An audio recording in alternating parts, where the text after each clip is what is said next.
ఈ పాపను ఎవరైనా చూసారమ్మా? లేదు సార్, ఈ పాప ఎవరో మాకు తెలీదు సార్. నా పాప నాకు చెప్పకుండా ఎక్కడికి వెళ్ళదు సార్.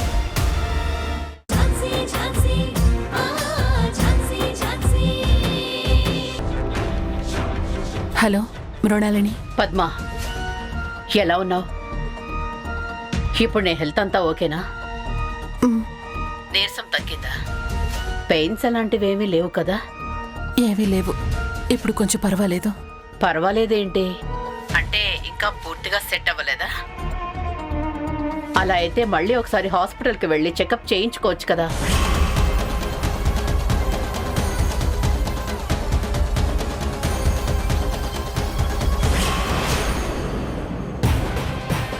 లేదు మృణాలిని, ఇప్పుడు అంత అవసరం ఏం లేదు. మరీ ఇబ్బందిగా ఉంటే వెళ్తాను. సరే, టిఫిన్ తిన్నావా? టాబ్లెట్స్ వేసుకున్నావా? ఇంకా లేదు, కొంచెం ఆగి టిఫిన్ చేసి టాబ్లెట్స్ వేసుకుంటాను.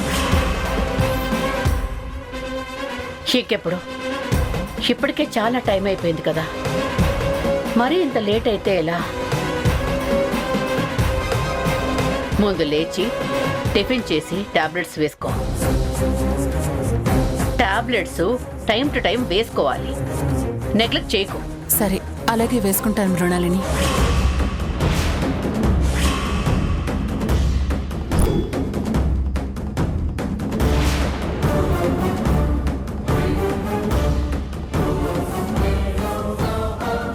Hello hello. సరే సరే, నేను నీకు మళ్ళీ కాల్ చేస్తాను. ఏంటి పద్మ, ఎవరైనా వచ్చారా? అవును.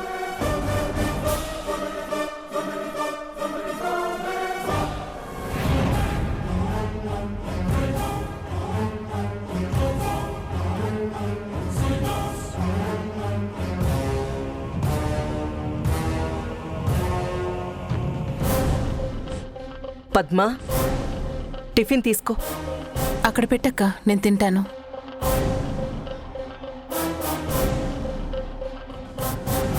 ఎవరితో ఫోన్ మాట్లాడుతున్నావు?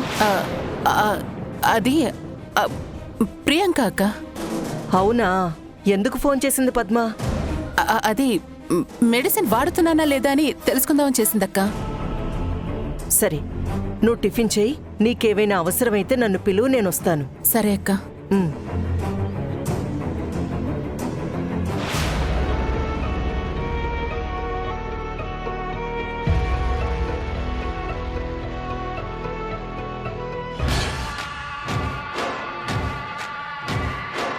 నిన్నటిదాకా ఆ ఇంట్లో ఏం జరిగినా విషయం తెలిసేది కాదు.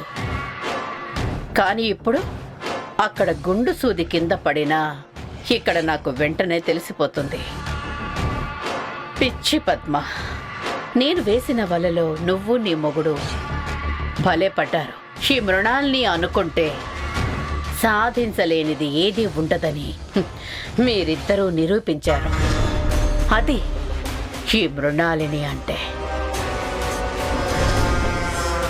నా మొగుణ్ణి కొట్టిన ధనుంజయని, నన్ను ఇంట్లోంచి వెళ్ళగొట్టిన ది గ్రేట్ సోమేశ్వరరావుని, దీనంతటికీ కారణమైన ఆ ఝాన్సీని ఎవరిని వదిలిపెట్టను, ఎవరిని వదిలిపెట్టను. వదిలిపెట్టే సమస్య లేదు. ఏం తీసుకురమ్మంటావు? కాఫీనా టీనా? అయ్యో అత్తయ్య, ఇప్పుడు అవేమీ వద్దు. అంటే మన ఇంటికొచ్చి టీ కాఫీ కూడా తాకుండా పడతావా? అయ్యో అదేం లేదు తాతయ్య. సరే అత్తయ్య, మీ ఇష్టం, ఏదో ఒకటి తీసుకురండి.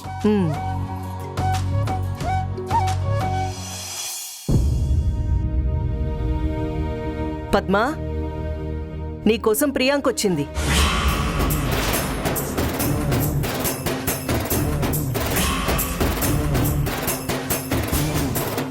ఇంతకు ముందే ప్రియాంకతో ఫోన్ మాట్లాడానని అక్కతో చెప్పాను.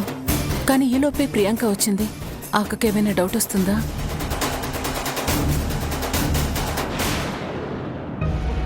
హాయ్ చిన్నత్తయ్య. హాయ్ ప్రియాంక. ప్రియాంక వచ్చి ఎంతసేపు అవుతుంది? నీకోసం టిఫిన్ తీసుకొచ్చాను కదా, తను కూడా అప్పుడే వచ్చింది.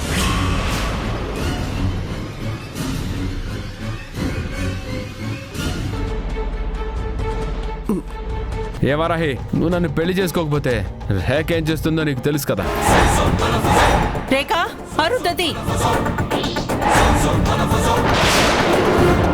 కుటుంబం కోసం జీవితం త్యాగం చెయ్యాలనుకునే వారాహి జీవితాన్ని నాశనం చేయాలని చూస్తారా? అసలు కృష్ణమ్మ ఉగ్ర రూపం ఎలా ఉంటుందో ఇప్పుడు చూపిస్తాను.